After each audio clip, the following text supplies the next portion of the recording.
J'ai publié il y a une vingtaine d'années cet ouvrage, document inexploité sur le phénomène Nostradamus, et je voudrais revenir là-dessus, et notamment à propos des deux épîtres qui introduisent les deux volets des centuries. Dans cet ouvrage, je publiais l'épître à Henri II, sauf que ce n'était pas l'épître à Henri II qui était en tête du deuxième volet des centuries, mais une épître précédente dont l'épître à Henri II a été inspirée, mais qui n'était pas la vraie épître à Henri II.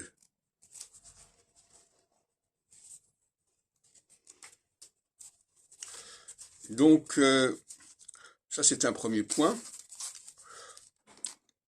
Trouver l'origine des contrefaçons. Qu'est-ce qui a inspiré? Parce que les faussaires, ils sont bien gentils, mais ils font pas ça n'importe comment.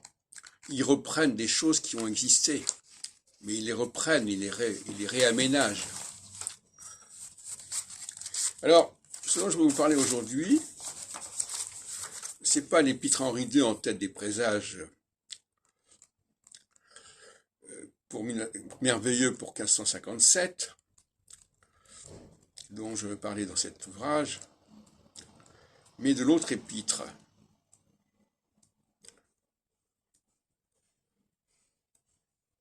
La première, la préface à César.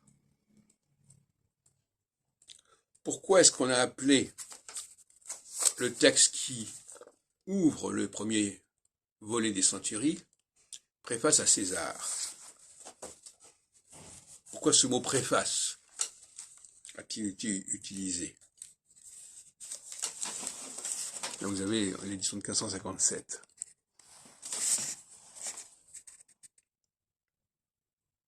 Eh bien, la clé de ce terme, de ce choix, parce qu'on parle d'épître Henri II, mais préface à César, c'est que le mot préface a été utilisé par Nostradamus pour parler de son almanach pour 1562.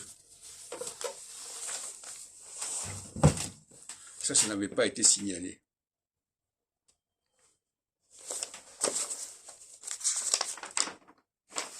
Et donc, le mot préface est utilisé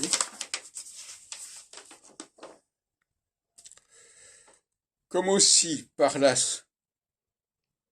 sommaire que j'ai calculé en la préface suivante jusqu'à l'année 1570. Laquelle préface, au commencement de ma calculation, je communiquais à la sérénissime majesté de la reine mère régente. Donc, Nostradamus a bien utilisé le mot préface, mais il ne l'a pas utilisé en tête de ces centuries, puisque ces centuries n'existaient pas. Mais le mot préface a été retenu par les faussaires, puisqu'ils se sont toujours calqués, plus ou moins, sur ce que faisait Nostradamus.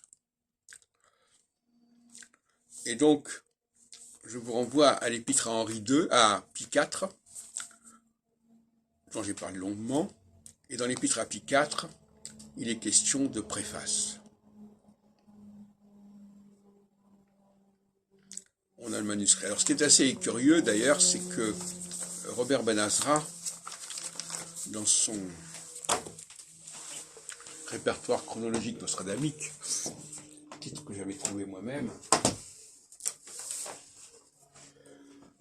quand on regarde l'année 1906, qui est celle du manuscrit qui reproduit l'épître Henri IV, à Pie IV, eh bien, il n'y a rien. C'est-à-dire qu'il ignorait, en 1990, il ignorait l'existence de l'édition de 1906. Et il ignorait aussi la mention de 1567.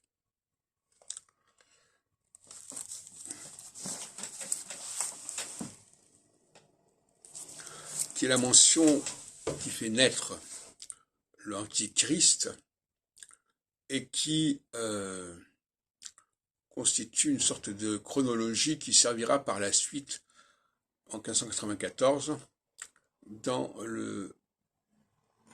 la centurie 8, où il est question des 27 années. Et 27 années, quand vous prenez 1567 et vous achetez 27, vous avez 1594, qui est l'année du couronnement d'Henri IV.